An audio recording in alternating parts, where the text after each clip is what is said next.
6, dragi moji. In na začetku je zelo preprosto vprašanje.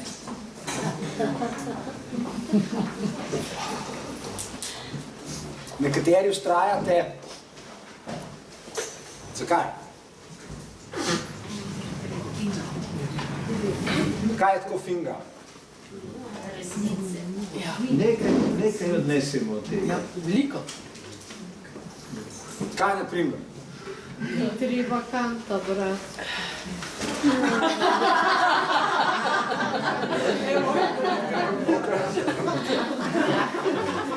Je to dobro, to mi všeč.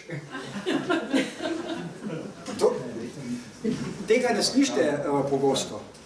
Da bi kdo rekel, da je treba Kanta brati. To novte slišali, zdaj če sploh kdaj. No, ta mi všeč, ta odgovor mi všeč. Vztrajamo zato, ker smo ugotovili, da treba Kanta brati. No prav, dal sem pa še nekaj, namreč jaz sem Kanta. Treba brati vsaj še enega drugega avtorja. In danes bom govoril o nekem srečanju, ki je bilo zelo kratko, pa vendar je zelo močno zaznamovalo moje življenje, mene samega. In to srečanje je povezano z nekim zelo preprostim dejstvom, ki ima, ali pa je imelo, vprašanje, če ima še, je pa imelo izjemno dramatične posledice, kot bo razvidno. In to srečanje je čisto po naključju vezano na nek slogan, ki sem ga opazil, ko sem se peljal sem. Slogan je pritegnil mojo pozornost in zato začenjam z njim. Na nekem plakatu v Ljubljani piše. Jaz ne vem, zakaj gre, pa čemu in zakaj je tisti plakat tam in me tudi ne zanima. V glavnem, na tem plakatu piše, samo dobre zgodbe preživijo. Očitno to poznate. No, jaz nisem prepričan, da je to res. Zato bom začel s tem. Nisem prepričan, da samo dobre zgodbe preživijo. Mislim, da nekaj znam povedati o tem, kaj dobre zgodbe sploh so. Katera zgodba je zares dobra. Kaj pomeni, da je neka zgodba dobra in znam razmišljati, zakaj ni res, da samo dobre zgodbe preživijo. Lahko, da kakšna preživi, ni pa res, da samo dobre preživijo. Res je namreč, da preživi tudi mnogo slabih. In seveda se je smiselno spraševati, zakaj? Zakaj preživijo tudi slabe zgodbe? In zakaj ne preživijo vse, ki so dobre? Lahko bi pričakovali, ali pa lahko bi razmišljali, da bi bilo prav, da bi bilo dobro, da bi bilo koristno, če bi vse dobre zgodbe preživele. In seveda ne nazadnje se je dobro vprašati tudi, kaj to sploh pomeni, da nekaj preživi. Torej imamo 3 izhodišča za razmišljanje o tem, kar je v naslovu današnjega večera, in to so razmerja med filozofijo in antifilozofijo. In ta razmerja so izjemno dramatična, so izjemno močna, pogosto so to spopadi, včasih so vojne. In če ste udeleženci takih spopadov oziroma vojn ves to nedvomno močno zaznamuje, tako kot je mene zaznamovalo tisto srečanje, ki sem že omenil na začetku in o katerem bom spregovoril v nadaljevanju. Felix Guattari je avtor, s katerim sem se srečal na kratko, kot rečeno, jaz ne vem čisto natančno kdaj.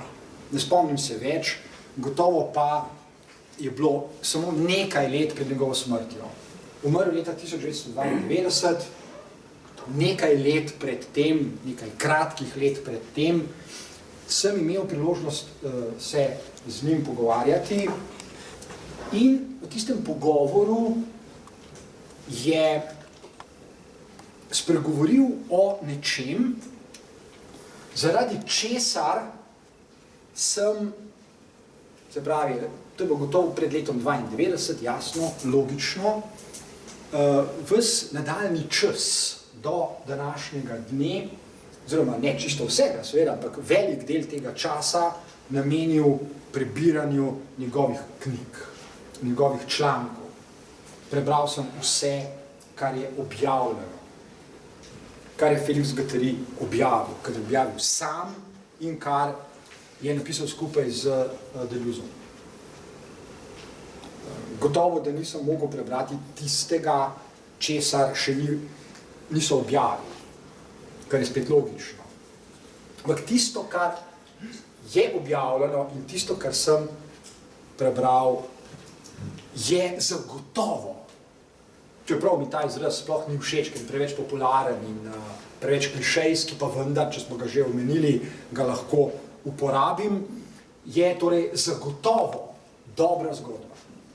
Zagotovo je, ampak ravno tako je zagotovo res, da to dobro zgodbo pozna zelo malo ljudi, da je zelo malo ljudi, ki so prebrali to, kar je Guattari napisal, ali pa to, kar ste napisali skupaj z Deleuzeom, da je ekstremno malo ljudi, ki se s tem ukvarjajo, naprimer 20-30 let, in da je samo peščica tistih, ki znajo in hočejo to dobro zgodbo misliti naprej in posegati v svet, v svoje življenje, tudi v življenje drugih ljudi, tako kot je to počel Guattari za časa svojega življenja in tako kot sledi iz same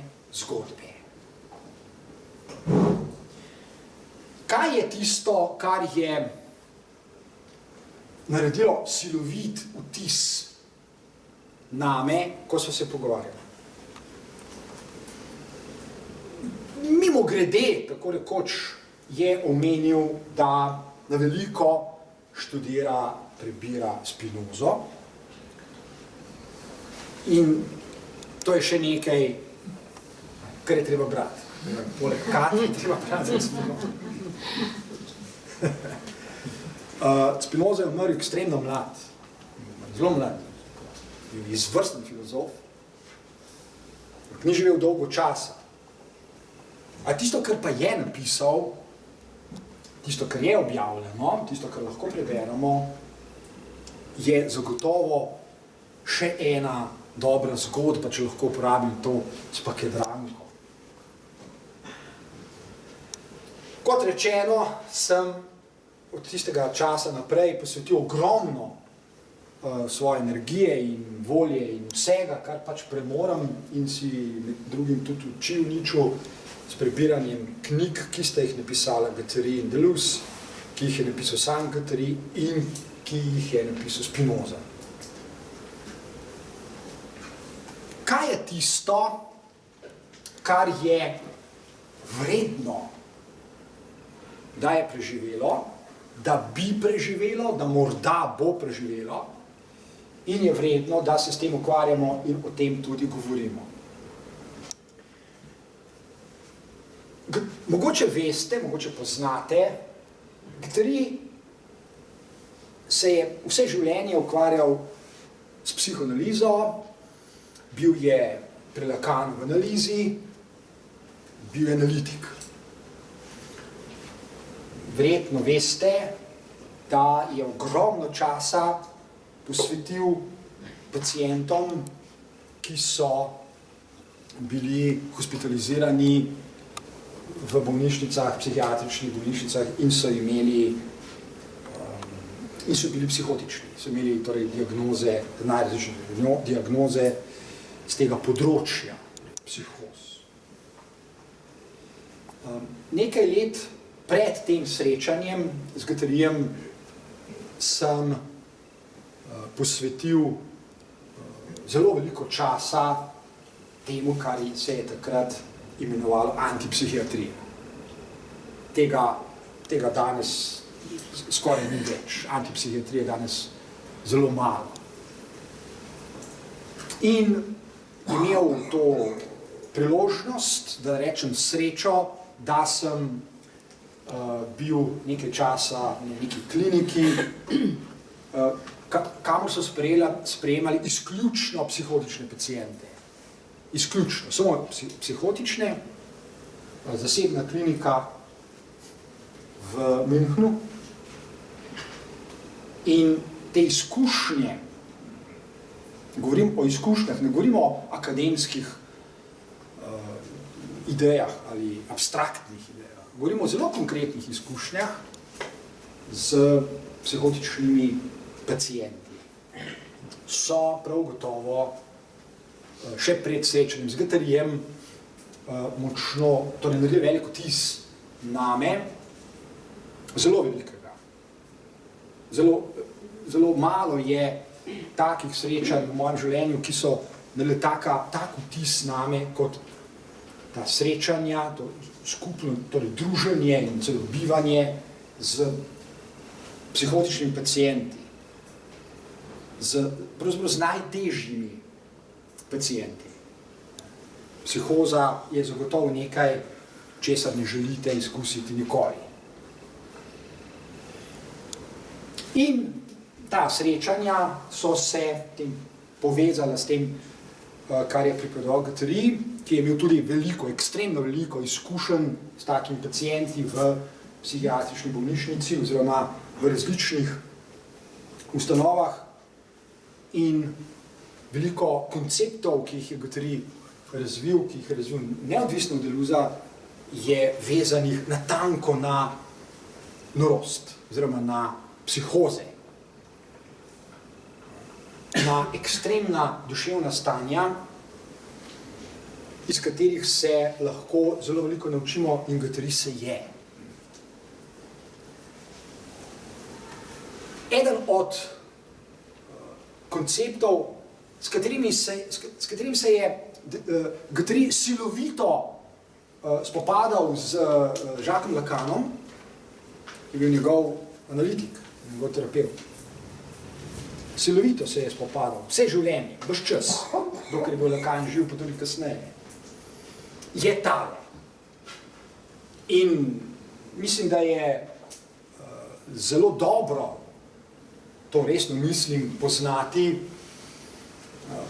kaj se je dogajalo v obdobju, recimo 60-ih letih, 70-ih letih, 80-ih letih prejšnjega stoletja, kaj je takrat pomenila antipsihiatrija, kaj v luči teh takih podobnih dogodkov pomenijo Lacanove izjave, da je antifilozof in kaj pomenijo spoznanja, da sta si psihoanaliza in filozofija neverjetno blizu. Neverjetno blizu. Ni to isto, filozofija ni psihoanaliza, psihoanaliza ni filozofija. Sta si pa zelo blizu, kar pomeni, da je zelo koristno, naprimer za vsakega analitika, da se zelo veliko ukvarja z filozofijo. Da torej bere vsaj Kanta in Spinozo. Gotovo bi bilo to koristno tudi za psihiatre, čeprav oni so so bolj trdi, pa to je težje dopovedati. Ampak koristno bi pa bilo. Zanje, pa tudi za pacijente. Tudi za pacijente.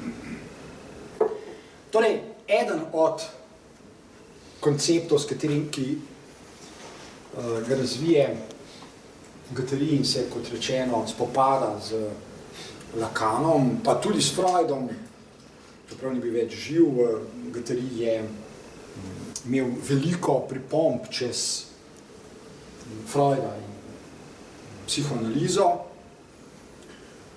Upravičenost teh pripomb je predmet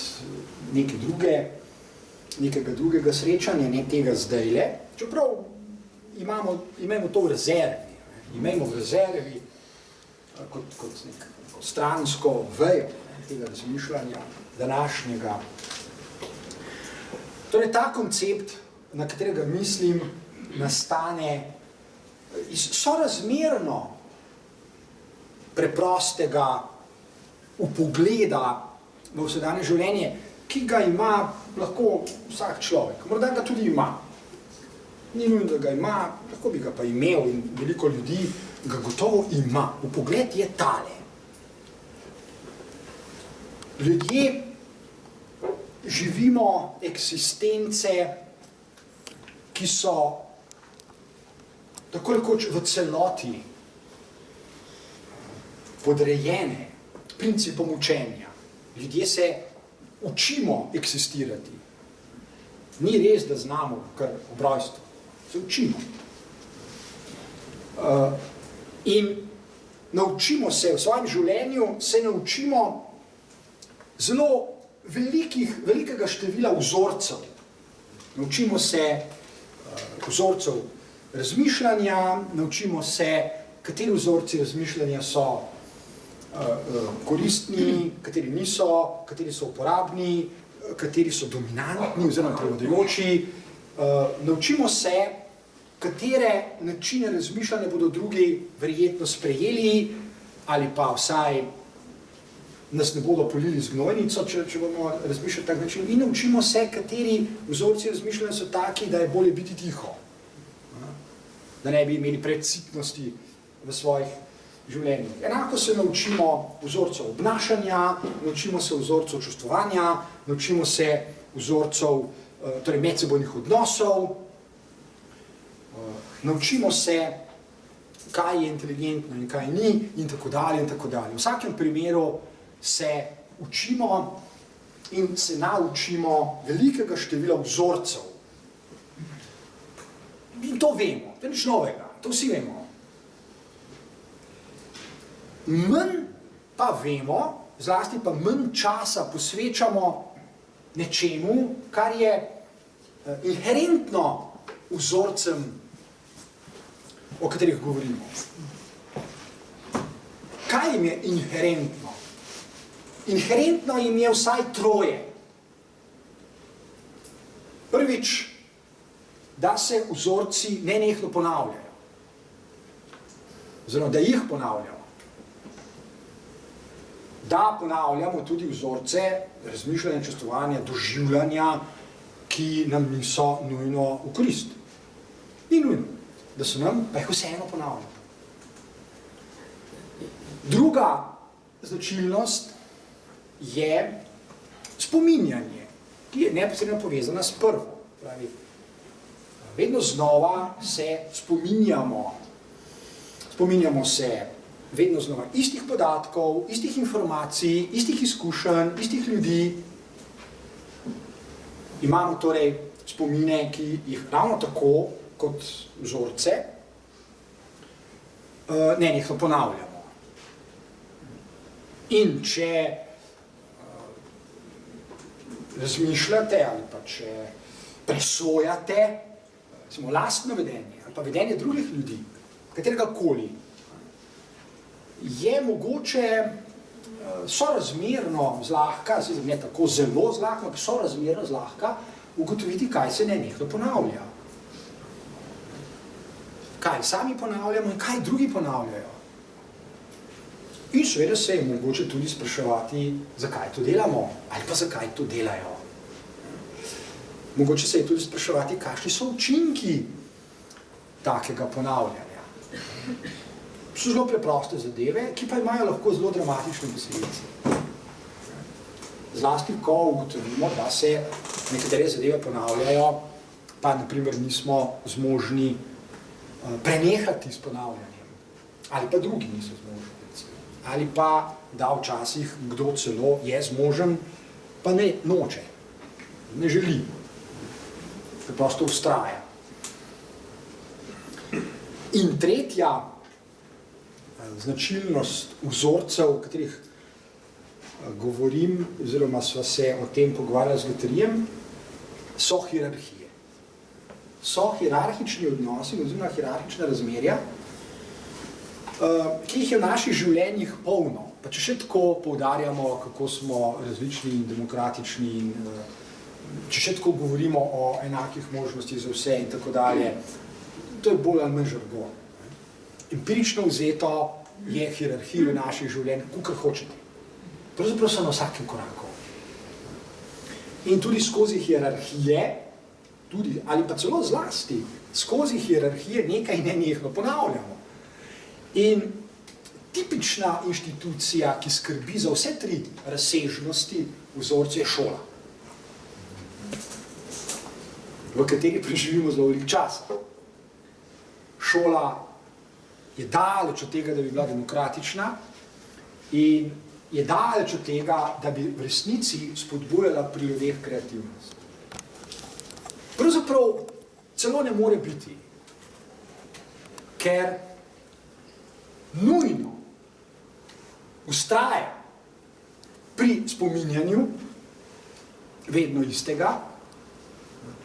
Vsak učitelj to ve in vsak učenec to ve. In vsakdo je bil učenec, ni vsakdo učitelj.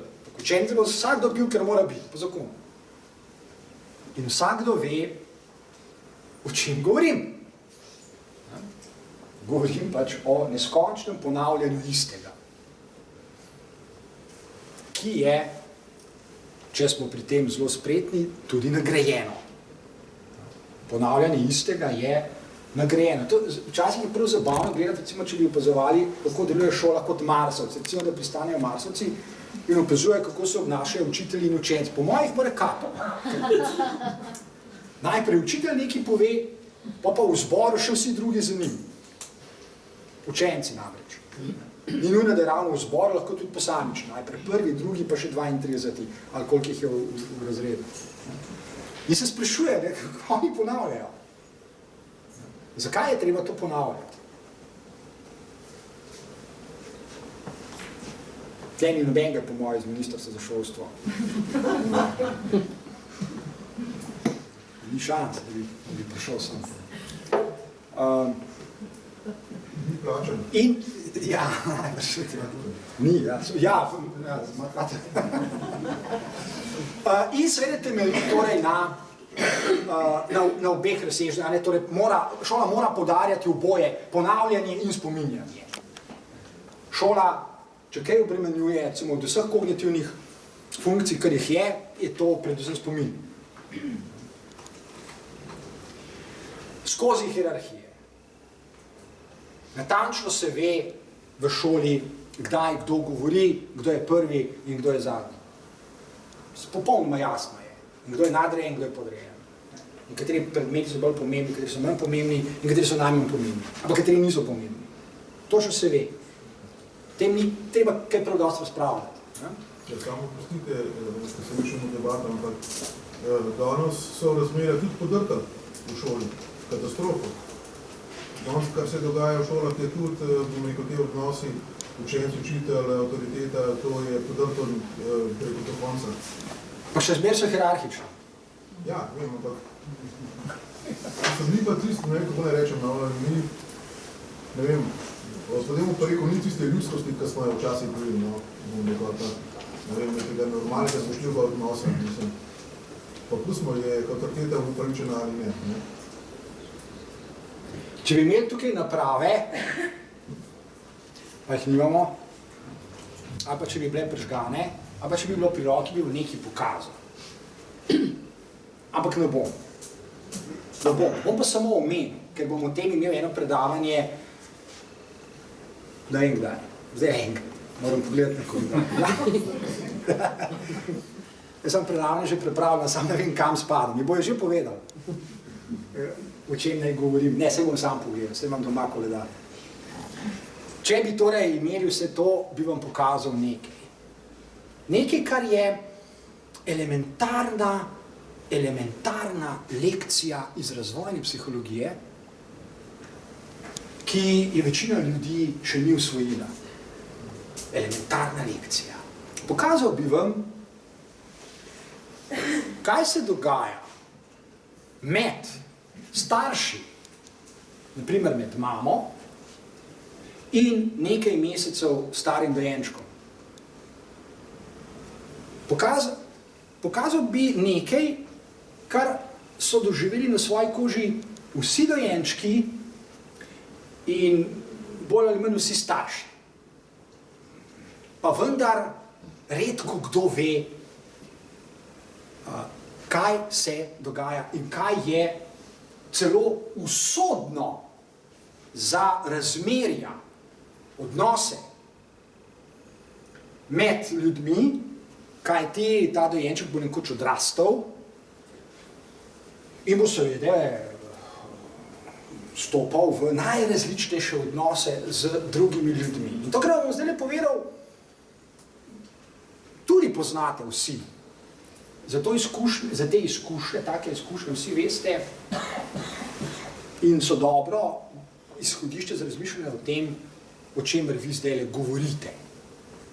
Namreč ustrajam, da so razmerja še zmeraj hierarhična, zato ker se večina ljudi ne zna drugače sploh obnašati kot hierarhično, ker so preveč navajeni na razmerja odvisnosti oziroma nadrejenosti in podrejenosti. Veliko preveč.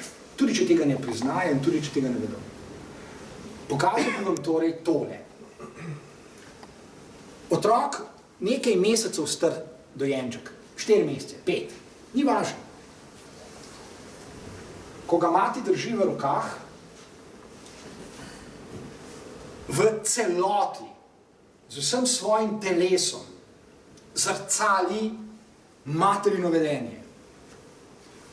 Otrok gleda mamo neposredno v oči, v njen obraz in vse, kar mati naredi, otrok neposredno zrcali, se pravi, ponavlja za njo.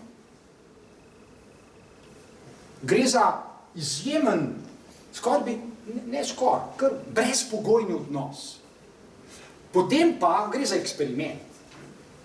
Gre samo za eksperiment, čeprav starši to naredijo prevečkrat, v resnici v vsakdanjem življenju. V eksperimentu se mati v nekem trenutku obrne proč od svojega otroka. Samo obrne glavo proč. Otrok še vedno drži v rokah. Potem se pa obrne nazaj proti otroku, vendar je tokrat njen obraz, ker je pač eksperimentator to naročil, brezizrazen. Kaj bi imela masko na sebi. Ni grob, ni strašen, ni grozen, ampak preprosto je brezizrazen. Mati zre v otroka, drži ga v naročju, otrok je na varnem, samo still face se temu reče. Brezizrazen obraz ima mati, kako se odzove na to otrok. V 1 minuti začne jokati. Ampak predtem poskuša narediti vse, da bi mamo pripravil do tega, da bi se odzivala. Vse sega proti njej, nagiba se proti njej, gleda vanjo, smeji se, počne nekaj z rokami, da bi jo dobesedno pripravil, da bi jo animiral, kot se reče, da bi se mati odzvala. V približno 1 minuti plane v neustavljiv jok, ker se mati ne odziva.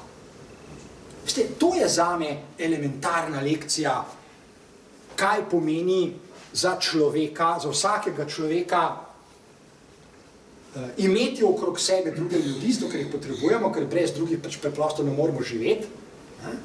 In kako izjemno pomembno je, ne samo kako se kdo odziva na koga, kaj je porušeno in tako naprej. Tudi to, gotovo. Ampak nekaj je pomembnejše od tega. Pomembnejše je, ali se sploh odziva. Ali se sploh odziva. Kolikokrat slišimo, primer starše, ko otrok joka, reči, kar pust ga bo že nehal. In starši res pustijo otrok, sej bo že nehal. Otroci lahko jokajo tudi ne 1 minuto, ne 1 minuto, 1 uro, 2. In onemogli potem pač zaspijo, ponavadi zaspijo, so izčrpani. A veste, koliko takih izkušenj imajo, že kot dojenčki? Not responding, se pravi drugega človeka, ki se ne odziva, ki je, na primer, brezbrižen. In ko smo že pri tem, pa gremo nazaj, če ne bomo šli zdaj pač v neko drugo smer, je za razmerja, v katera vstopamo ljudje v vsakdanjem življenju, nažalost, vse bolj značilna brezbrižnost. Vse bolj. Ker nas celoten sistem življenja, kapitalističnega življenja, vedno bolj sili v to. Isto je, koliko se kdo temu upira, ampak sili nas v brezbrižnost. Kapitalizem po definiciji temelji na egoističnosti posameznikov. Vsak ne poskrbi zase. O tem smo že tudi tukaj govorili. Velikokrat smo že omenili železno lady, ko je rekla, da družba ne obstaja. Obstaja zgolj posamezniki. Tako da, ampak razmerja še vedno obstajajo in še vedno so hierarhična. V nekem smislu, samo v nekem, so pravzaprav hierarhična celo vedno bolj. Vedno bolj se zavedamo, koliko vsega bogatstva, ki ga imamo na razpolago, gre k elitam, k tistim, ki so na vrhu, kot se reče. Ljudje pogosto uporabljajo ta izraz. Pogosto. Ljudje pogosto rečejo, oni na vrhu. Točno se ve, kdo so oni na vrhu. Torej, razmerja so do določene mere, na določen način, kot pravite, porušena, ampak še vedno so hierarhična. Gremo nazaj. Torej, Guattierija to ugotavljanje, to spoznavanje, o čemer zdaj tudi govorimo, izjemno zanima in razvije en izjemno dober, izjemno produktiven koncept, ki ga velja omeniti. Torej, za ta način razvijanja vzorcev, o čemer zdaj govorimo, je značilno modeliranje. Ta način učenja vzorcev, ki jih potem ponavljamo in se jih spominjamo, imenujemo modeliranje. Izraz, seveda, je dober, je posrečen, ker v resnici gre za modele. Modele, celo za kalupe, ki se ponavljajo, ki ne bi bili vedno znova enaki. In spet, lahko presojate, recimo v šolah, pa v vrtcih zaradi mene, a pa v domovih, vse eno kjer, kako ljudje spontano pristajajo na take modele oziroma kalupe, ki se ponavljajo, in kako so pogosto nemočni, ker ne vedo, kako izstopiti iz takih modelov. Preden spregovorimo o nadaljevanju, še ena digresija, še ena usporednica, ki je tudi izjemno zanimala Guattierija. Namreč, mi lahko presojamo ali sami sebe, ali druge ljudi, naprimer, še na en način. Na en način, ki je vzet iz fizike. Nič hudega, če si sposodimo kakšen koncept, ker je dober, ker to je lahko produktivno. Namreč mi lahko presojamo, mi lahko mislimo sebe in druge ljudi kot posamične sisteme. Kot sisteme, ki vstopajo pač v medsebojne interakcije, v medsebojne odnose. Kot sisteme, ne zgolj kot posameznik, ni zgolj homogen, enovit objekt, ni kroglica, ki vstopa v odnose z drugimi kroglicami, ampak je mnogo bolj sistem, je kompleksen sistem, ki ima veliko razsežnosti, veliko dimenzij ima, veliko dimenzij, ko mi vstopamo v medsebojne odnose, vstopamo kot socialna bitja, kot eksistencialna bitja, kot intelektualna bitja, kot duhovna bitja, kot biološka bitja, biokemična bitja, kot fizikalna bitja, če hočete, torej hkrati, na veliko različnih načinov, ki ni nujno, da se jih sploh zavedamo, kaj šele, da jih obvladujemo, ni nujno, da jih poznamo, recimo. Vse to se dogaja. Torej, lahko govorimo o sistemih, ki so kompleksni. Ljudje smo izjemno kompleksni sistemi. Kot psihološki sistemi, recimo psihološko vzeto, ali kot biokemični sistemi, kot eksistencialna bitja, kot eksistencialni sistemi. Skratka, gotovo smo kaotični in zelo, zelo kompleksni. Zato je težko, zahtevno predvidevati, kaj se bo dogajalo z dvema človekoma, ko vstopita ali pa ko vstopata v interakcije. Kaj šele, če jih je 15, kaj šele, če jih je 5 milijonov. To so ekstremno kompleksne, zapletene zadeve, ki jih je na določeni točki pravzaprav sploh ne znamo več misliti, ker so enostavno preveč kompleksne. Kaj šele, da bi lahko predvidevali, kaj se bo zgodilo, ali pa kaj se bo dogajalo, ko bodo taki sistemi nekaj časa v interakcijah, medsebojnih interakcijah. No, ampak eno zadevo, eno značilnost vsakega takega sistema pa velja izpostaviti. In to je odgovor na vprašanje, koliko je posamični sistem stabilen. Namreč za vsako, vsaj bolj ali manj dolgoročno vztrajanje v interakcijah je potrebna vsaj minimalna stabilnost. Sistem, ki ni stabilen, pravzaprav ne more, vsaj dolgoročno ne, vztrajati v medsebojnih odnosih, ker se, to, kar je nestabilen, recimo se lahko zruši. Lahko preprosto preneha delovati. Torej, gotovo je res, da mora imeti vsaj minimalno stabilnost. To je pomembno tudi seveda za samo ohranjanje sistema. O tem je veliko razmišljal Spinoza. Spinoza, če se spomnite, ki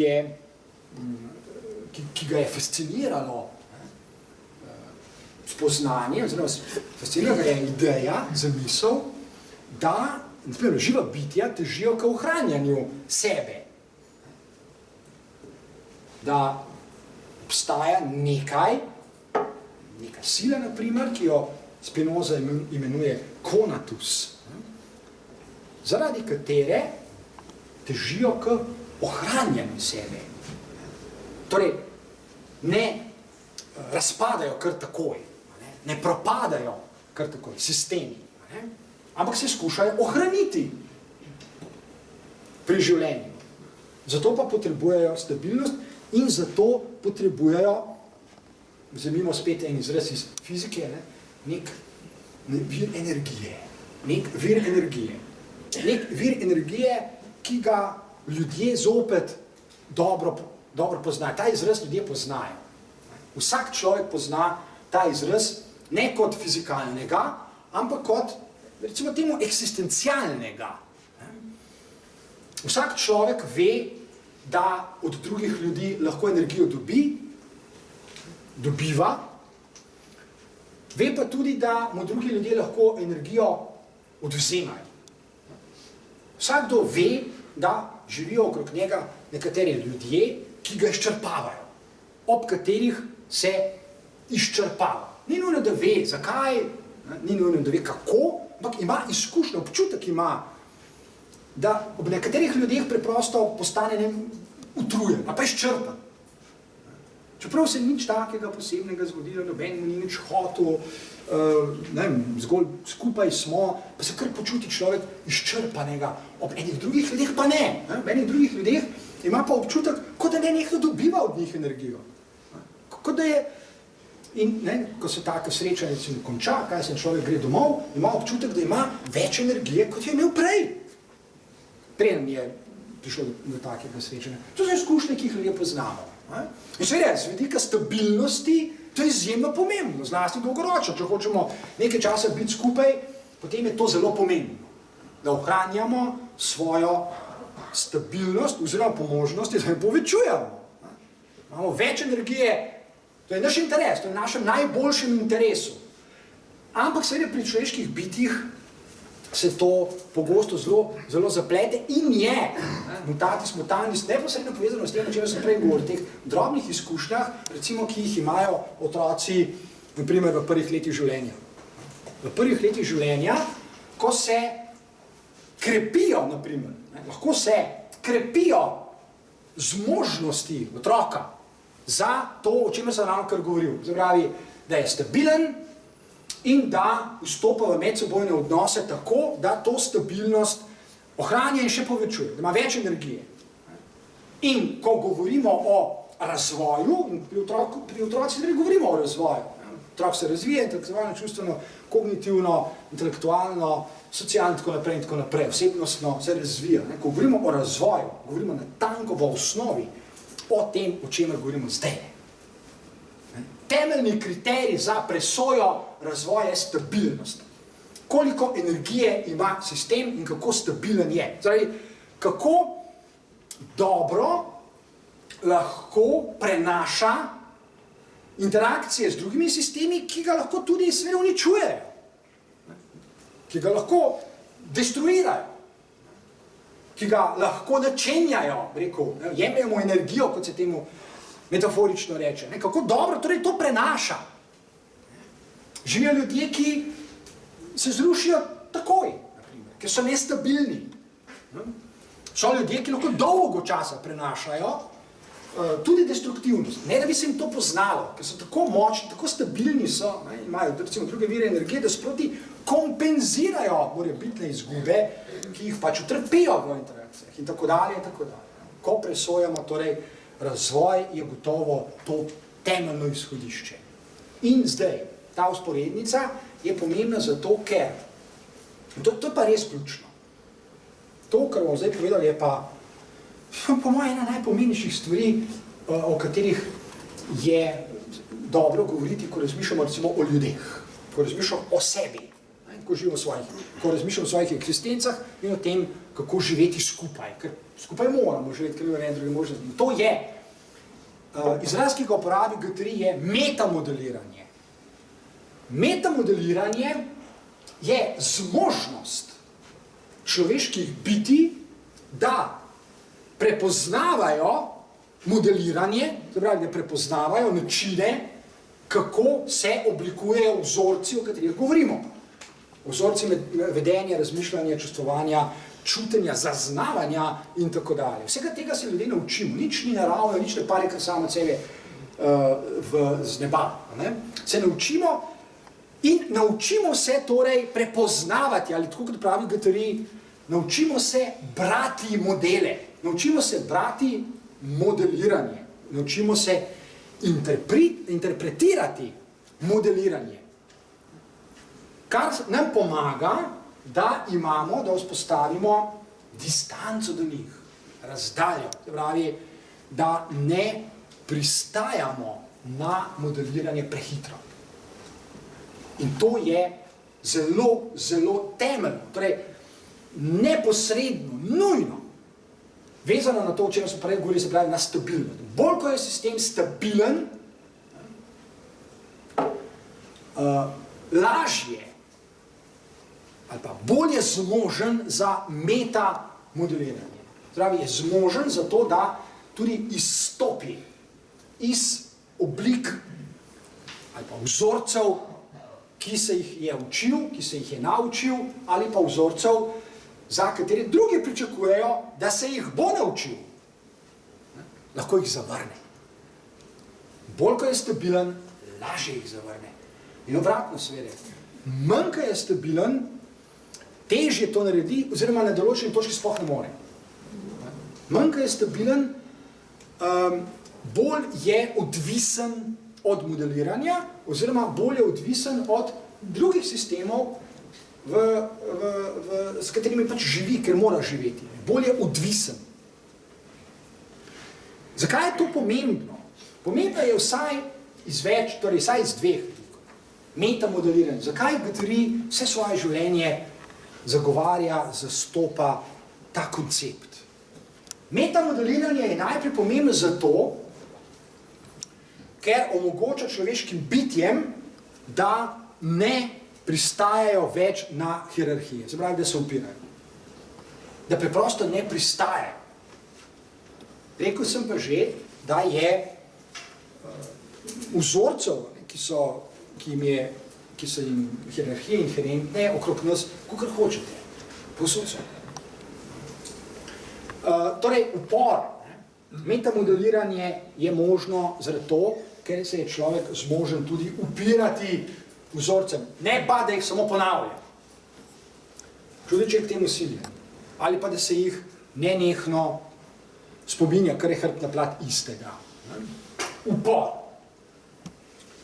Drugič, metamodeliranje je nujno, če posameznik hoče ugotoviti ali pa spoznati, da so poleg naučenih vzorcev, recimo vedenja, razmišljanja, možni še drugi, da jih je pravzaprav neskončno veliko.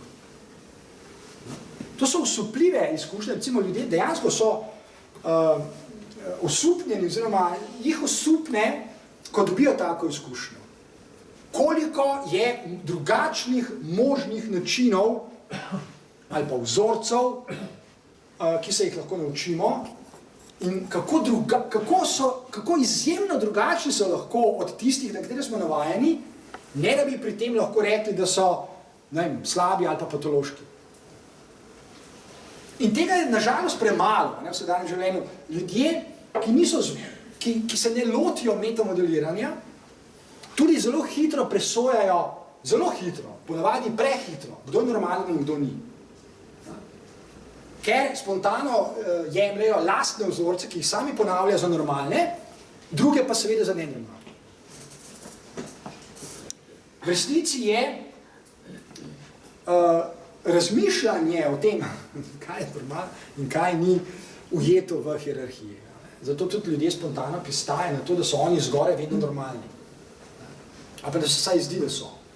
Dokler jih pa kdo ne razkrinka, pa ljudje triumfirajo in si rečejo, ok, hvala Bogu, da jih je nekdo razkrinkal, mogoče pa le niso tako zelo normalni. Ampak dokler se to ne zgodi, to se pa zgodi sorazmerno redko, se ljudem spontano zdi, da so oni zgoraj normalni.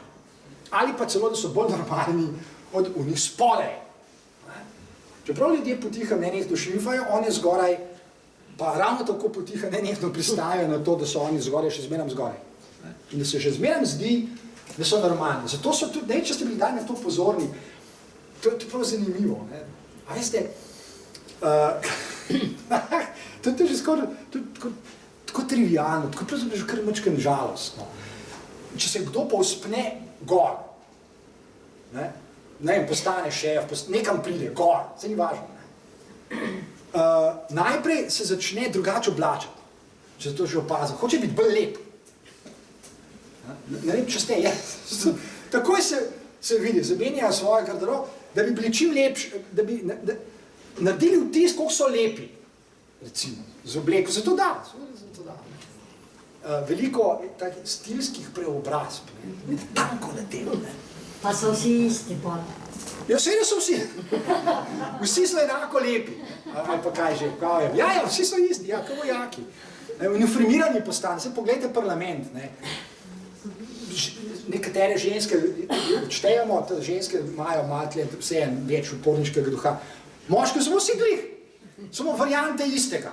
Tudi tudi ženske so se kar precej... So kar precej, ampak jaz bi vse mečkam, vse. Oprostite, no, ker mi je ušlo. Ne, sej ima.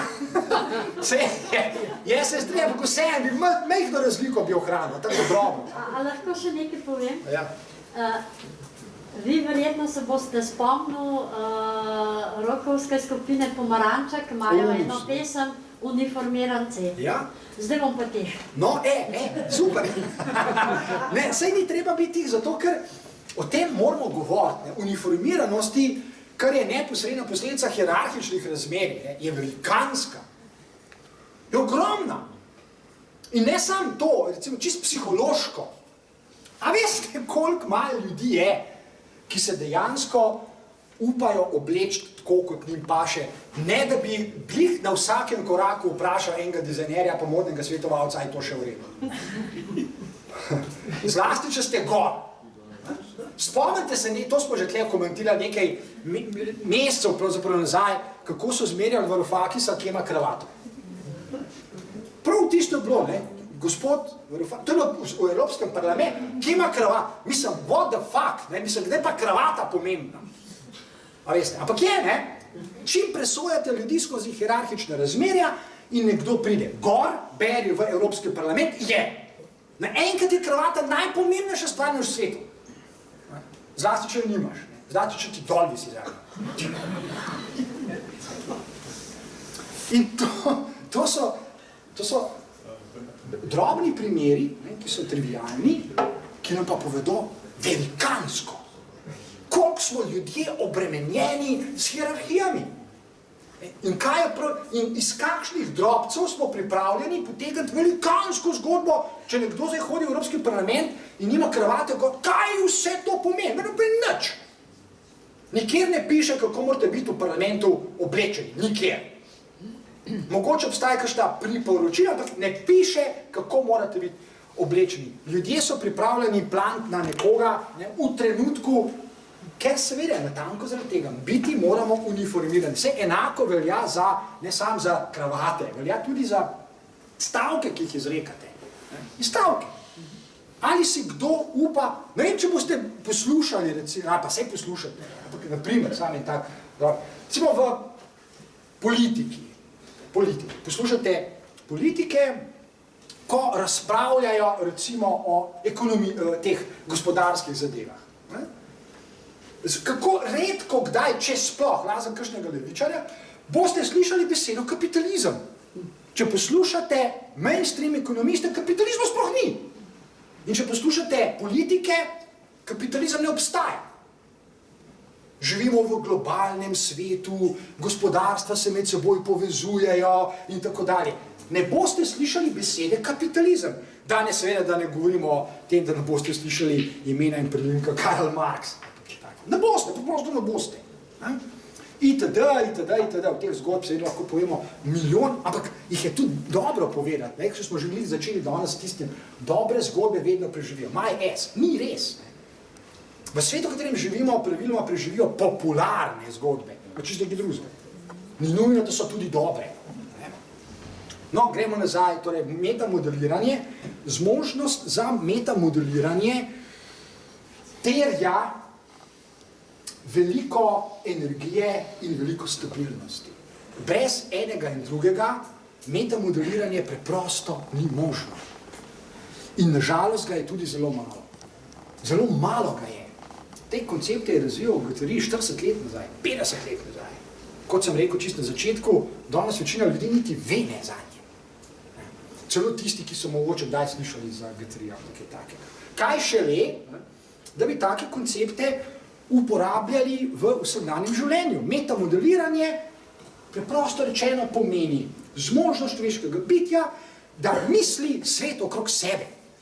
Da misli samega sebe v svetu, ki je okrog njega. Da misli medsebojno razmerje. Da jih misli, ne da jih zgolj ponavlja. Da jih poskuša misliti, kar pomeni, da ugotavlja, zakaj so taka, kakršna so razmerja. In da se sprašuje, ali bi bila lahko tudi drugačna. In vse so lahko tudi drugačna. Oziroma na koncu je nujno vprašanje, ali si to upa. Ne samo misliti razmerja, ali se upa živeti na tak način, kot mu pač to razmišljamo. Metamodeliranje je silno malo, ker je veliko ljudi izjemno nestabilnih. Mi živimo v okolju, ki pravzaprav nenehno spodbija našo stabilnost. Nenehno. Hierarhična razmerja, prisile k, recimo, uspešnosti, produktivnosti in tako naprej, nenehno spodbijajo, spodkopavajo, spodjedajo našo stabilnost. Pa ne gre za kognitivno stabilnost, čustveno, socialno, osebnostno, duhovno, duševno stabilnost. Nenehno se to spodbija. Pravzaprav na vsakem koraku. Ali z brezbrižnostjo, ko se ljudje preprosto ne odzivajo na nas. Ali ko se odzivajo cinično, recimo, ali ko vas spodkopavajo s kakšnimi neumnimi pripombami, ali pa ko čist odkrito pritiskajo na vas, da se nehajte obnašati tako, kot se.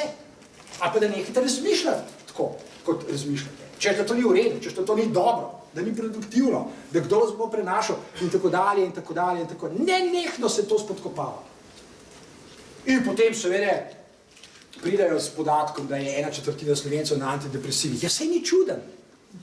Saj ni čuden, da toliko ljudi potrebuje substance vsak dan, da sploh preživi od zjutraj do večera. To sploh ni čuden. Mislim, kdo se čudi. Če vsaj malo zmorate metamodeliranje, se pravi razumevanja, kako pogosto so odnosi ali pa, naprimer, okolja, v katerih se najdemo, socialna okolja, recimo čustvena okolja, toksična za nas. Toksična so, ne jemljajo energijo, ne da bi sploh vedeli, da se to dogaja. Kar izčrpani smo, kar zmatrani, koliko je tam nazvane ljudi, ki so kar zmatrani. Ki so zmatrani že zjutraj. Ko vstanejo, čutijo utrujen, se reče, pa odkot sem jaz tako utrujen, zdaj ne v rudniku. Zdaj štazga nisem naredil, v ponedeljek zjutraj sem zmatran, potem sem bil 3 dni doma. Vikend je sonce, pomlad, zvončki, vse, v ponedeljek zjutraj tuf, zmatran kot konj. Od česa?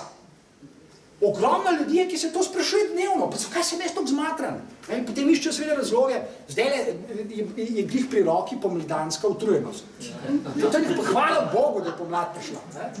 Zdaj pa vemo, zakaj je pomladna utrujenost. Malo težje bo pol polet, ampak se bo že kaj najde. Luna je pa itak zmeran, tam na njo pa lahko računate, ker pač kroži blesa okrog sonca, ne sonca, okrog zemlje. Ta je pa zmer tam. Okej. Sada to ne pojasni nič. Ne pojasni ničesar. Nekaj drugega pač pojasni to. Namreč odgovor na vprašanje, zakaj tako je, ali pa celo, ali tako mora biti. Zakaj mora biti toliko ljudi tako utrujenih? Ali pa za kaj? Ali pa morda celo za koga? Ali ima kdo korist od tega, da so ljudje utrujeni, naprimer, ali pa, da grejo na volitve. Seveda imajo, cel kup ljudi je, zlasti, seveda so to elite spet, ki imajo tega korist. Bolj, ko so ljudje tiho, utrujeni in primir, bolj lahko delajo krčjo. To je popolnoma jasno, to je še en truizem, nič novega. Ampak nadaljuje, Guattari poudarja, da je logika upora, brez katerega ni metamodeliranja, pomembna eno dimenzijo, smo že omenili, pa jo bomo še enkrat, ima pa še drugo. Se pravi, logika upora je preprosto nujna za vsako človeško eksistenco. Ljudem sicer se to ne zdi, mislijo, da ni tako, ali pa če že v glavnem pristajajo, da se upirajo, naprimer, najstniki. To nekaj malega vejo, reče, ok, najstniki se upirajo, ker se nekako morajo, ker je to po naravi. Ko si najstnik, se upiraš, pa nikoli več. Predtem ne, pa pol tudi ne. Je zelo zanimivo. Kaj se ravno najstniki upirajo? Oziroma, še noben najstnik ni z nobene revolucije, kakor je meni znano, sprožil. Ne bo čistko, tudi starejši ljudje se znajo. A so šli najstniki mogoče zažgati grofov grad takrat, ko so imeli, ne vem, upore kmečke? Ne, niso. Torej, logika upora je inherentna in je nujna, ima pa dve razsežnosti. Prva je, in to je treba poudariti, tudi zanimivo, no, kako redko kdaj se to poudarja, recimo zlasti v teh terapevtskih krogih, psihiatričnih tudi. Prva razsežnost upora, ki jo treba poudarjati, je natanko terapevtska. Upiranje je terapevtsko. Upiranje hierarhijam, upiranje modeliranju, se pravi naučenim vzorcem vedenja, razmišljanja in tako naprej, je terapevtsko za posameznike. Ne moreš, ali pa človek ne more biti duševno zdrav, kot bi temu rekli, brez upiranja. V tem je velika past, na primer, spontanega pristajanja na normaliziranje. Da so ljudje, ki veljajo za normalne, tudi duševno zdravi. Približno ni res. Tudi slučajno ni res. Duševno zdravje, o duševnem zdravju pravzaprav lahko govorimo samo skozi logiko upiranja. Zakaj? Čisto elementarni ravni, če pristanemo na to, da smo ljudje singularnosti, da smo neponovljiva bitja, da smo vsi različni med seboj. Potem seveda že iz tega logično sledi, da se upiramo naučenim vzorcem vedenja, razmišljanja in tako naprej, ki veljajo, drugače niso vzorci, za čim večje število ljudi. Čim več ljudi naj razmišlja enako ali podobno. Se čisto enako za eno ne more, vsaj podobno. Čim več. Ko govorimo o vzorcih, govorimo o skupinah ljudi, govorimo o množicah ljudi, govorimo o občestvih. Zato tudi, recimo, starši, če se še enkrat vrnem k njim, radi na svoje otroke pritiskajo tako, naj se obnašajo na način X, češ, da so vsi drugi tudi. Ker nikoli ni empirično res, ampak otroci se ponavadi ustrašijo. Se pravi, moramo biti taki, kot so vsi drugi, ali pa vsaj približno taki. To imam najraj. A mislite, da je čudenega, recimo, ko omenjate tega francoskega filozofa Gaterija, recimo, da je ravno Francoz razvil to teorijo o uporu, Francoz so itak znali, da se že celo zgodovino upirajo, recimo, ne? Da pač nismo rodili Slovenci enega tazga Gaterija, recimo. Dobro, to vprašanje je zelo školsko, jaz se strinjam, zelo provokativno. Gotovo, da obstaja močna tradicija in tudi v literaturi je veliko o tem povedanega, recimo o francoskih intelektualcih, o zgodovini, recimo, ki sega, kaj se vem, vsaj do Pierra Belarja, pa ne vem, do Karla Velikega zaradi mene. Gotovo se o tem da kaj povedati, zagotovo. Zagotovo, Karl Veliki, recimo, je bil fenomenalen človek. To je bilo čisto neverjetno, kaj je on takrat naredil, ko je pač postal kralj, ko je celo postal imperator. Zanimiva je neka drobna zgodba, je, ko so ga okronali, oziroma ko so ga razglasili za imperatorja, da sploh ni vedel, da se bo to zgodilo. Da je, ko je odhajal tja v cerkev, ker se je to samo v cerkvi zgodilo, niti ni vedel, kaj ga tam čaka. Lahko je to res, lahko da tudi ni. No, v vsakem primeru je bil izjemen, ker je razmišljal, da je dobro dati ljudem šole. Da je dobro so ljudje izobraženi. V 9. stoletju nekaj nezamislivega, naprimer. Jaz bi se tukaj ostal, ne bi zdaj špekuliral, zakaj se spet zgodilo ravno v Franciji, ne pa kje drugje, ker lahko bi tudi drugače, lahko bi tudi razmišljal, zakaj se protestantizem rodi ravno v Nemčiji, zakaj se pa ni rodil v Franciji, zakaj ravno Martin Luther bil tisti, ampak ne bi, da nas ne bi odneslo kakšno špekuliranje. Gotovo pa se strinjam, vsaj delno, da je tradicija, recimo, francoskega intelektualnega prostora izjemno močna, zagotovo je. Zdaj, zakaj je v Sloveniji drugače, to je neko drugo zgodbo, zelo precizni, da ne bi prehitro zašli v kakšne klišeje, recimo, o slovenskem nacionalnem značaju, za katerega domnevno vsi vemo, da je zelo depresiven in autodestruktiven in da so Slovenci pridni in obugljivi in tako naprej, kar je do določene mere lahko res od določene točke naprej pa zelo hitro tvegamo, da postanemo polni predsodkov in stereotipov, celo na lasten račun. Te treba biti previden.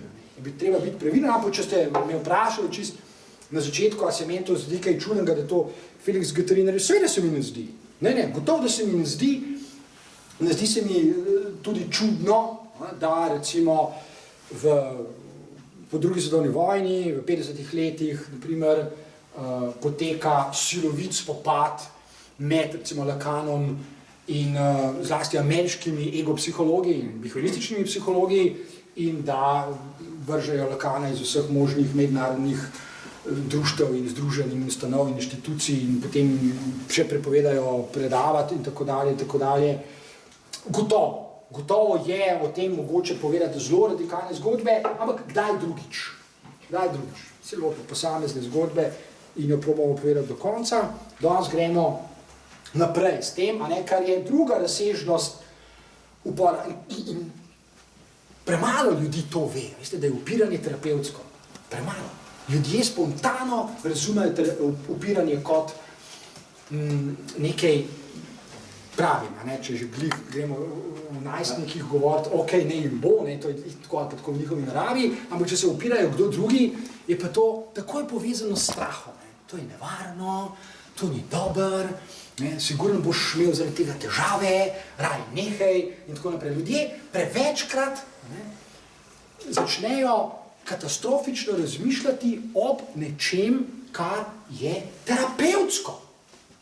Ne more se človek znebiti ali pa upreti ali pa osvoboditi, recimo izpod vzorcev, o katerih vse danes govorimo, ne da bi se upiral. Zdaj, na neki elementarni ravni ima Guattari prav. Je upiranje terapevtsko. Kaj se potem dogaja, seveda treba natančno opredeliti, ampak zaenkrat ostajamo pri teh temeljnih principih. Ja, pa dosti ga povezujemo z destabilizacijo. Se upiramo, da destabiliziramo, v bistvu pa bih obratno. Kako je to res, a ne? Ravno obratno je porka svet. Ravno obratno je. Življenje, ki ga živimo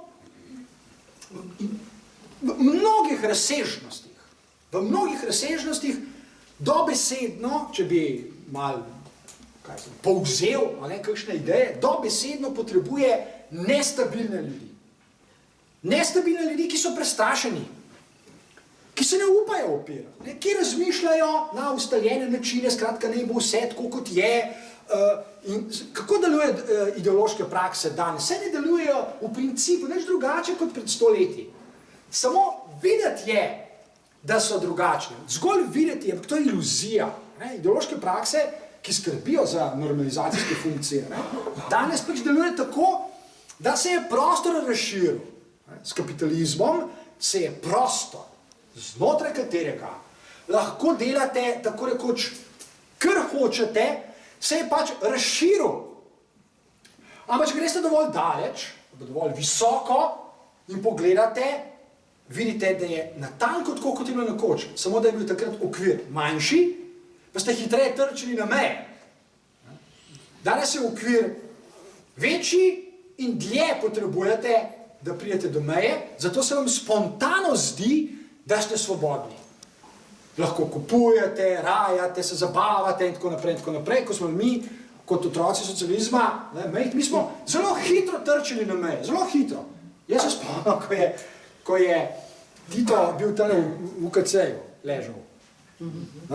In jaz sem takrat hodil na neke treninge, psihološke treninge, sem moral imeti UKC-ja. Preprosto je bilo treba jeti, ker ni bilo druge poti. Bila je 5 km okrog, ampak če shotel je najbližje, mi kliničnega centra, enih par 100 metrov naprej, tam je bila neka stavba, kjer smo pač imeli te treninge. In tam leži, se je ležal, pač Tito, ko smo mu že nogo odrezali, skratka, in jaz marširam večkrat po tisti ulici, cesti pravzaprav, začetek Zaloške, jaz danes živim na koncu Zaloške, začetek Zaloške. In takrat sem imel tako rokovsko opravo. Rokovska oprava, ki je med drugim predvidevala tudi, priznam, da sem pač takrat to sprejemal, da je torej predvidevala tudi imeti zelo dolge lase. In ko rečem zelo dolge, pomeni zelo dolge. Tle ni nobenega, ki je mogoče kakšna ženska, pomeni zelo dolge. In imel sem še to, ne vem, kakšno genetsko ali kakšno srečo, da so bili zelo košati, bilo jih je zelo veliko in ko sem jih opravil, jih bilo pa še več. In temu se takrat pač reklo čupa in večjo, ko si imel, zlasti za ženski spol, saj za nekatere ženske je bilo to zelo fajn in meni je bilo to zelo fajn. Da je bilo njim to zelo fajn. Okay, jaz sem za svoje 10 takrat zelo skrbel. In sem moral pač hoditi mimo tega Tita, ki je tam ležal. In se je tam bilo en morje policajev. In se spomnim recimo takega primera, ki ponazarja, kako hitro si takrat trčil na mejo. Spomnim se, grem po Zaloški in takole policaj, 10 metrov pred mano. Točno sem vedel, kaj se bo zgodilo. Ok, pride tja, legitimacijo, v redu, izvoli. Ne, mame pogleda, ok, no ne mu bo, ne. Grem naprej, 50 metrov drug policaj. In točno sem vedel, da je on videl tega prvega, ki me je legitimiral in hkrati sem vedel, da me bo on tudi. In me je. In še 100 metrov naprej pa še tretji. In je zgodba se ponovila. Torej, takrat si trčil na mejo, zadošče, da si imel dolge lase, pa da si jih lih popravil in si bil zelo ponosen, ker je to tako vse štrlel pa letel naokrog, da bojo policaji vstavljali. Danes se to ne more zgoditi pod razno. In se zdi, wow, koliko smo danes svobodni. Ne, nismo. Nismo, v principu nismo. Nam se sicer zdi, da smo.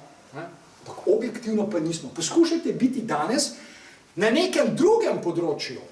Ne na tem, to je minilo, tega ni več. Danes je vse kakšne vese imaš, dolge, kratke ali pa čez brez. Danes ni pomembno. Takrat je pa bilo. Če si bil mlad pa moški pa take zadeve. Takrat je bilo, danes ni več. Okay.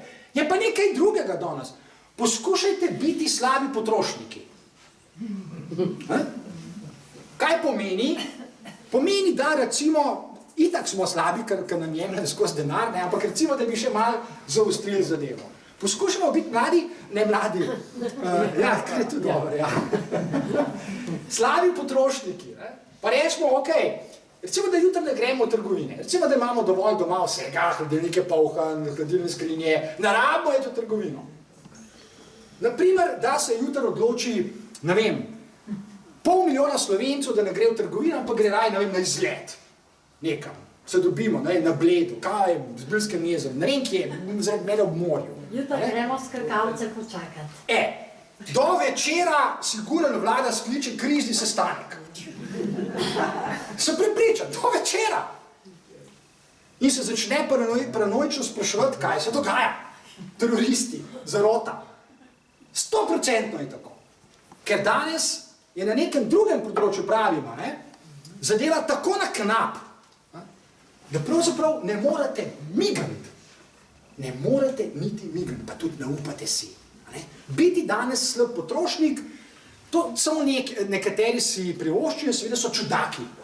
Vsi ostali pa dobesedno moramo, ne vem, če spremljate te analize ekonomske, recimo, pa tega gospoda, ki zna biti, da bo naslednji predsednik ZDA, on ima tudi zanimivo pričesko. Še zdaj, jaz ne vem, ali je prelepljena, gora je ta pravi. Ampak se meni vse kaj zanimivo pričesko. Pa je pa zanimivo. Ali pa tudi ni, brez veze. No, ampak ta gospod, Donald Trump namreč, on je zelo resno prepričan, ker so ga prepričali nekateri ekonomisti, keynesijanski recimo, da če bi postal predsednik ZDA, da bi bilo dobro narediti tole. Temu rečejo helikopterski denar. To je izraz iz ekonomije. Helikopterski denar pomeni dobesedno, vlada daje ljudem čim več denarja. Čim več. Zakaj? Da grejo vsi v trgovine in da trošijo kot nori.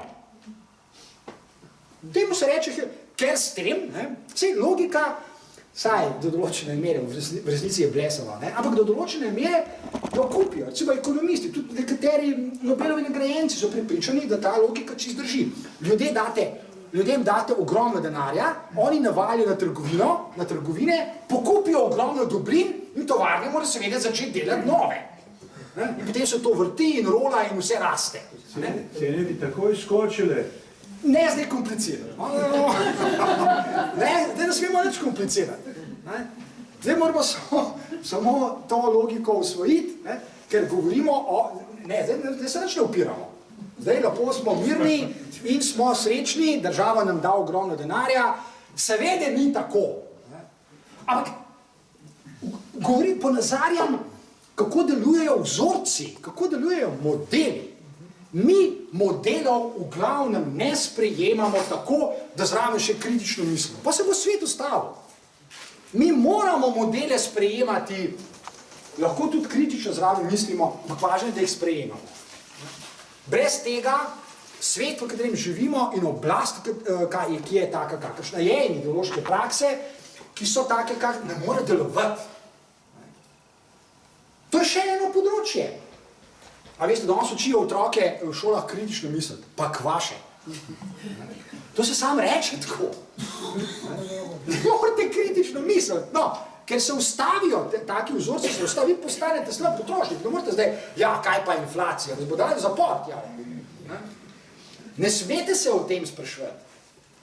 Lahko pa seveda, v tem je ideološki trik. Vi se lahko greste kritično razmišljanje in sicer tako, da postavite dovolj velik okvir in znotraj rečete, da bomo pa kritično mislili.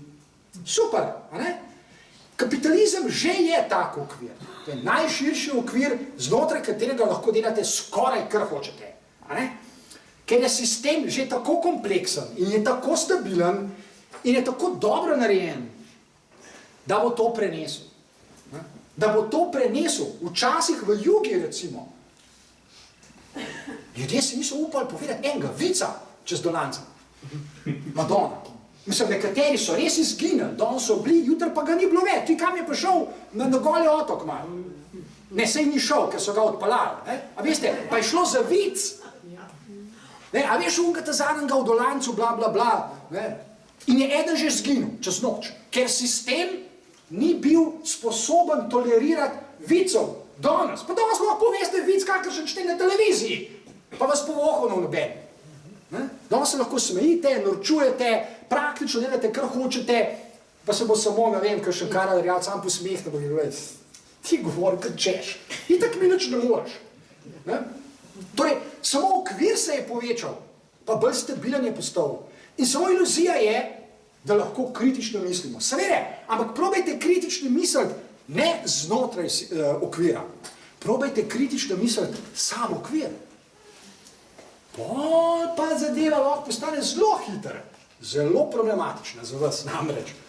In temu rečemo metamodeliranje. Koliko pa vidite tega okrog sebe, ali pa recimo, zdaj boste šli od tukaj in boste rekli, danes smo nekaj slišali o metamodeliranju, ti kaj je že to, tole, da bomo malo pogledati, koliko tega je. Poglejte jutri v Cajtange, ali pa pogledajte Dnevnik zvečer ob 7, ali pa na net, ali pa na MMC, tale portal, ali pa kamar hočete. Pa se prepričate, koliko je metamodeliranja. Nič! Ker ga ne sme biti. In ker ga ne sme biti, ljudje rečejo, končno faz, kaj pa meni tako hudga, če se ne grem metamodeliranja. Če mi neč hudga. Gremo na pico, gremo, zdaj bo pomlad, pol bo poletje, pol bo počitnice, bla, bla, bla, zabava. Kar je bila Pljunica? Madonna. 4 dni rajanja. Hvala, gospod Prevci in vsi ostali. Kakšno metamodeliranje? Zato se jaz tudi zmeraj sprašujem. Vsakič vas kaj vpraša, zakaj strajate? Tudi danes sem. Sej vi ne rabite tega srečanja tukaj. Noben ga ne potrebuje. Če smo čist resni, nočem biti nasraman, ampak če smo čist resni, zakaj smo mi sploh tle? Imamo Plenico, Petra Prevca, dobro se počutimo, antidepresive, pa tle neko metamodeliranje. Zakaj pa to? In je to resno vprašanje, zakaj ste zmeraj znova tukaj? Jaz moram biti, ker so me pač najeli, vam pa ni treba biti. Prosim. Še nekaj, Malo pa Slovenci, recimo, tudi je dober odgovor na točno to, kar se zdaj pogovarjamo. Recimo, film Razredni sovražnik. Ja, res je. Sistem deluje. Fenomenalna stavka, ki učitelj na koncu pove, varianta in ti da misel. Cel film, mislim, da trikrat gledalo, zato ker sem ga vsakič za drugimi očmi, tisto, kar sem se odpiral, ne, fantastičen film. Ja, te strinjam popolno. Se strinjam. Prosim. Odgovoriti na vprašanje, ker ste rekli, kaj se mnogi utrujijo. Poskušajte odgovoriti. Obremenjeni so razmišljanje, kako preživeti 10 let, 20 ali pa skromni denarji, premalo materialnih dobrih. Čist preprosto. Možda, da je to odgovor. Ja, gotovo, da je. Mislim, jaz se strinjam s tem. Gotovo, da je. Pred časom je, mislim, da sem o tem sicer že govoril, ampak nič hudega, če še enkrat. Pred časom je neka ženska, neka gospa, mislim, da živi v Ameriki, napisala fantastičen članek. Člančič.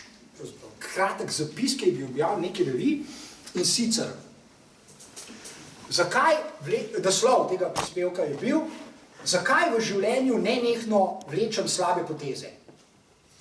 Zakaj se nenehno odločam na nek slab način? Odgovor je bil kristalno preprost in natanko iz tega registra, o katerem vi zdaj govorite. Gospa je, če samo 3 poteze, gospa je, torej, izjemno slabo, ima sicer službo, ampak izjemno slabo plačano delovno mesto, kar pomeni, zasluži ekstremno malo. Kar pomeni, če opiše, en dan, začne se zjutraj, ima pa otroka. Kam dati otroka, ker je vrtec zanjo predrag? Ona mora potegniti slabo potezo, ker dobre ne more, ker je predraga. Slaba poteza je, dam ga k prvi sosedi, ki živi v bloku, ki na črno pač čuva otroke, ker je poceni, ampak je na črno, kar pomeni, da vprašanje, ko bo prišla popoldne domov, če bo otrok še tam, če naprej začopatila policija, to gospod, otroke pa bokve, oziroma, ker je vse skupaj zelo poceni, bo ta otrok deležen slabih ali pa nikakršnih vzgojnih prijemov, ker ta gospa ni niti vzgojiteljica, ni usposobljena, nima faksa, bla, bla, bla, jedu bog ve kaj, za malo denarja pač, in potem gospa gre v službo, otroka je oddal, gre v službo, kjer dela 8 ur kot konj, neko duhamorno, utrijajoče, nezanimivo, brezvezno delo, neke škatle, neke pakera, nekreativno, neinteligentno, ampak to pač dela 8 ur. In je utrujena, pride domov, gre po otroka, oziroma spotoma, gre v trgovino, ki je treba nekaj za kosilo narediti. V trgovini je njeno odločanje, kaj bo kupila, določeno že vnaprej. Ali bo kupila kvalitetne, bio, ne vem kakšne izdelke, seveda ne, ker nima denarja. Torej bo kupila nekvalitetne, ne bio, polne konzervansov, polne pesticidov in tako naprej, ker več denarja nima. Prišla bo domov, naredila bo neko hitro, poceni kosilo, lih toliko, da bo, toliko, da bo za želodec, vmes seveda bo šla po tega otroka, potem bo ura že tam 5 ali pa 6 popoldan, ker se v Ameriki pač v glavnem dela od 9 do 5, ob 6 popoldan bo zbita do konca, potem ima pa samo še na izbiro, ali preprosto počiva, ker mora zjutraj spet v službo, ali pa, kar je še slabše, ker ima še vedno premalo denarja, da bi preživela, ker mora najemnino plačati in tako dalje, gre morda še eno delo opraviti na črno, zvečer, 3 pisarne tamle po mest, da zasluži še malo ekstra denarja, da bo lahko preživela in bo prišla domov ob 11 zvečer preprosto uničena. Je zgodbe konc. Nimamo kaj razpravljati. Zato se strinjam z vami. In samo dodajam lahko, da nažalost živimo v svetu, to ste lahko danes slišali v priporočilih, še enkrat naše te mainstreamovske ekonomiste oziroma ministra za finance, da ni šans, da bi zvečali pokojnine pač upokojencem in da bi javnim delavcem malo olajšali tisti paket ali pa zmanjšali tisti paket, ki so ga pred nekaj časa sprejeli in nam zmanjšali plače. Ni šans. In kaj? Nič. Preprosto živimo naprej, mislimo si to ali ono, ampak v tem okviru mi ne moremo vleči dobrih potez, ker že vnaprej strukturno nimamo možnosti, da jih vlečemo. Probajte kupiti en dan, 1 kilo bio jabolk, namesto unih žblj, pa boste naslednji dan ugotovili, da vam manjka 5 evrov, ker ste jih prejšnji dan dali, ker so uni nesramno dragi. In boste morali naslednji dan kupiti nič jabolk, da boste pač tisti denar noter prinesli. In takih ljudi je nekaj 100 000 v tej državi. In kar je najslabše, ali pa najbolj, rekel, grozljivo, če lahko rečemo, praktično ne obstaja kognitivni, mentalni prostor, znotraj katerega bi lahko z, recimo, predstavniki vlade, elit in tako naprej, sploh razmišljali, da bi postavili karkoli od tega pod vprašanje. Tako kot sem prej rekel, ker je zadeva tako na knap, tako zaostrena, da je danes objektivno v kapitalizmu res, da kdor bo preživel, bo imel srečo, bo pač preživel, kdor pa ne bo, pa preprosto ne bo. Ravno zadnjič smo slišali po televiziji, ali nekaj že, še en podatek, ki je sam po sebi, pravzaprav zveni kar precej grozljivo, ampak ni bilo nobene in tudi ne bo nobene resne, javne, recimo, razprave o tem. Vsako leto v Sloveniji umre zaradi kajenja in posledic kajenja in tako naprej 3400 ljudi. Tak je podatek. To pomeni, da v 10 letih zaradi tega umre 34 000 Slovencev. 34 000 ljudi je kar eno mesto, kar enkrat. Predstavljajte si, da vsakih 10 let zemljevida Slovenije izbrišete eno mesto. 34 000 prebivalci. In je nič, in konc. Še naprej bo tako. Pa smo omenili samo cigarete, kaj bi, če bi še omenili alkohol, če bi omenili slabo hrano, ki jo golta ogromno ljudi, ker pač ne more si privoščiti kvalitetne in tako dalje in tako dalje. Tako da v celoti se strinjam z vami. In seveda v tej luči se še bolj zaostri vprašanje, ki ga resno mislim. Resno. Zakaj smo mi tukaj? Ker ne mislim samo zdaj malo na štosa, zdaj se gremo malo. Ne, jaz mislim, da smo tukaj iz zelo resnih razlogov. Saj jaz sem, zdaj za vas seveda ne jamčim, to morate vi sami. Ampak jaz sem tukaj zelo resnih razlogov. Jaz o tem, o čemer tukaj govorim, jaz v to zelo resno verjamem. Jaz tukaj ne govorim o metamodeliranju, zato ker sem ga nekega dne srečal in mi je bilo fajn, ker sem se lahko pogovarjal s slavnim francoskim intelektualcem. Ne, jaz govorim zato, ker, kot sem rekel danes na začetku, ker je to nami naredilo veliko vtis. In uporništvo je inherentno, se pravi, nekaj, kar je del človeških eksistenc. Ni važno, ali se mi strinjamo s tem ali ne. To je tako kot Newtonovi zakoni, to je tako kot gravitacija. In ima uporništvo, če se vrne nazaj še za trenutek, ima torej terapevtske funkcije, ima terapevtske funkcije, kar pomeni, in ta izraz mi je všeč, ker je dober, ker pomeni, da drugačni načini, naprimer vedenja, razmišljanja, druženja, medsebojnih odnosov, so sami po sebi terapevtski. A veste, v tem je štos, mi ne rabimo zapirati ljudi tja v norišence. Oziroma v takih eksistencah, kot jih živimo, seveda se zdi, da je to edina rešitev. Ampak jaz z lahkoto mislim svet, v katerem ljudje vstopajo v drugačne medsebojne odnose, kjer norišence sploh niso potrebne. Ravno zaradi tega, ker so odnosi bolj kvalitetni in sploh ne generirajo duševnih bolezni. Enako velja za to, kar je druga razsežnost metamoduliranja, to je revolucija. To je preprosto revolucija.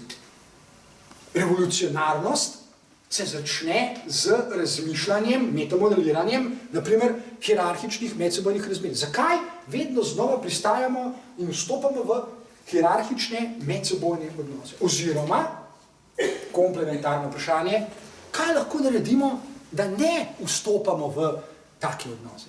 A pa kaj lahko naredimo, da iz njih izstopimo? In trdim, jaz sem to popolnoma prepričal.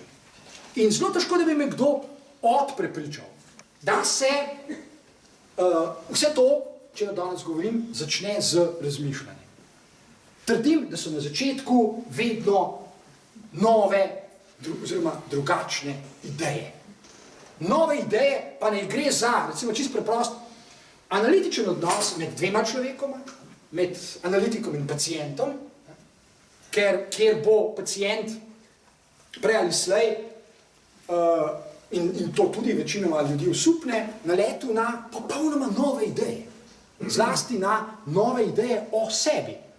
Znano je, da v analizi je pacient prej ali slej presenečen, ko dobi vpogled v lastno zgodovino, ko dobi vpogled in ugotovi, da sploh ni vedel, da je na primer 20 let živel na nek način. Sploh ni vedel, ni imel pojma. Je živel na nek način, nek vzorec, ampak ni vedel, da ga živi. Še manj je vedel, kakšne posledice ima, da živi tak vzorec na druge ljudi, ker vedno živi tudi z drugimi ljudmi. Torej, ali gre za čist drobne medsebojne odnose med enim človekom, ki je analitik, in drugim človekom, ki je pacient, ali pa gre za, recimo, skupinske pogovore, ko ljudje skupaj spoznavajo, odkrivajo, kako živijo ali so živeli dolga leta, čeprav ne samo, da niso vedeli, da tako živijo, tudi niso hoteli tako živeti, pa vseeno so.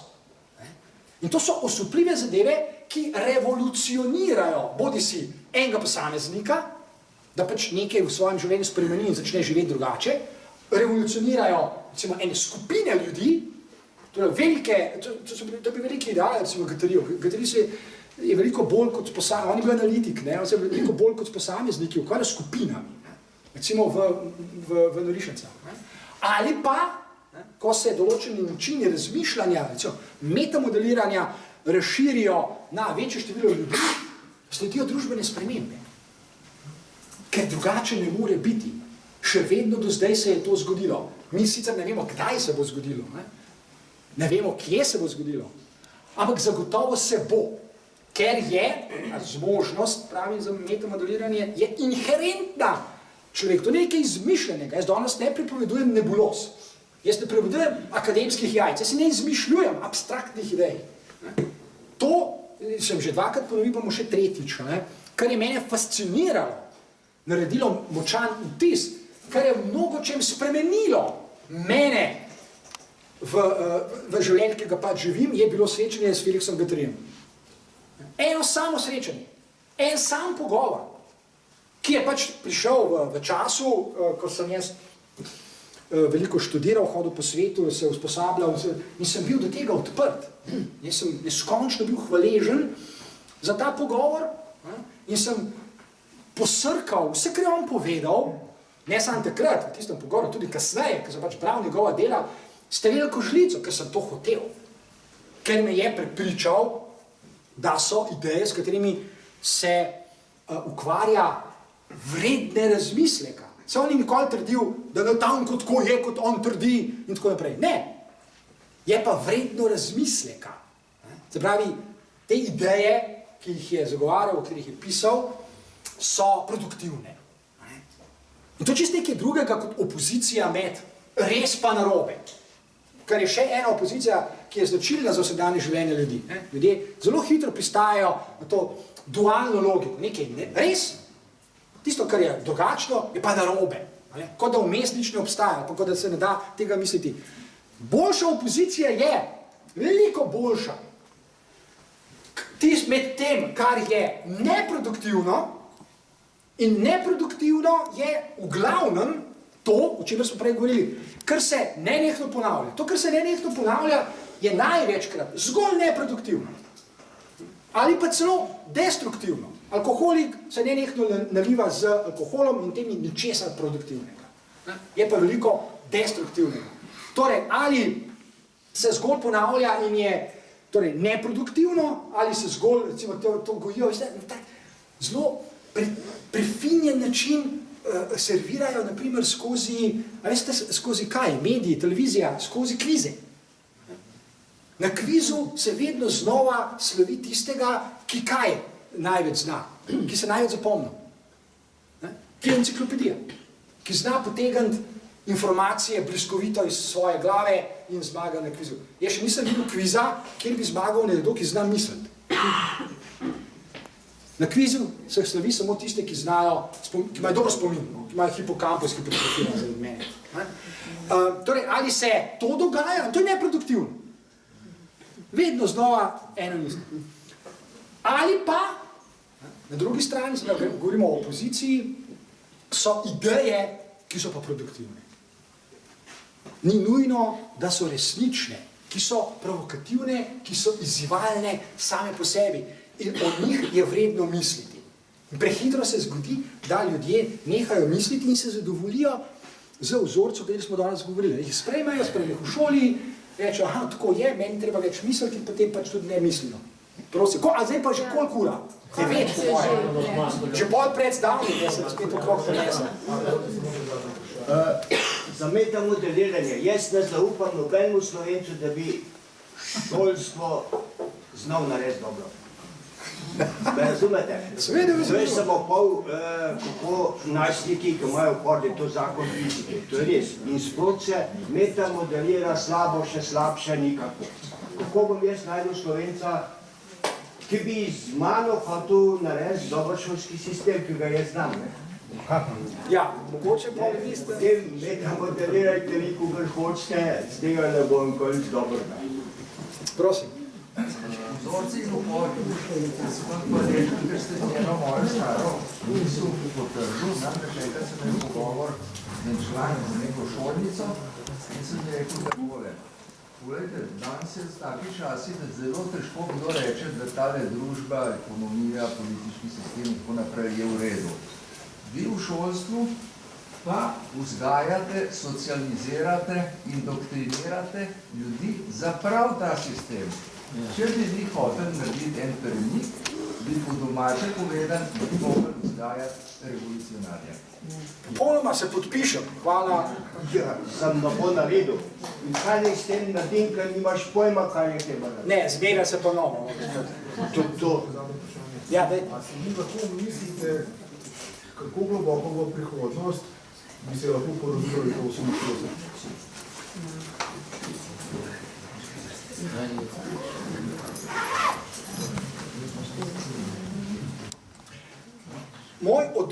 Moj razmislek bi se začel z enim citatom nekega matematika, ki sem ga poslušal pred nekaj leti. Ta matematik je razlagal načine obnašanja kaotičnih sistemov. Okay? In preskočimo celotno zgodbo. V enem trenutku ga vpraša nekdo, ki je delal z njim tudi en intervju, ga je vprašal. Družbeni sistemi, o katerih govorite, različni družbeni sistemi, so kaotični po svoji naravi. So. Ne vem, gospodarstvo je kaotičen sistem, politika je kaotičen sistem. Tukaj nimamo kaj dost, pravzaprav znajti tople vode. In je rekel, ok. In ti kaotični sistemi seveda vplivajo drug na drugega, o tem smo tudi danes govorili, in se pravzaprav silijo se, potencirajo se. Kar pomeni, ker veste, da ima vsak sistem, kaotični sistem ima pač neko točko zloma. Sistem se enostavno zruši in se na nov način vzpostavi. Vzpostavi se samo od sebe, ni treba nič čakati, da bo kdo to naredil. In ga vpraša, tega matematika, ok, a bi vi upali reči, kako daleč so, recimo, sistemi znotraj razvitih kapitalističnih držav? Kakšna je prihodnost, v bistvu je postavil varianto vašega vprašanja, kakšna je prihodnost teh razvitih kaotičnih sistemov? In ta matematik, ta gospod, mu je odgovoril na zelo preprost način in jaz ga zdaj zgolj citiram, pa moram iti pa domov, ker je toliko ura. Okay. Odgovoril je, vi me sprašujete, kakšna je prihodnost teh sistemov. Se jo nimajo. Okay, hvala lepa, to se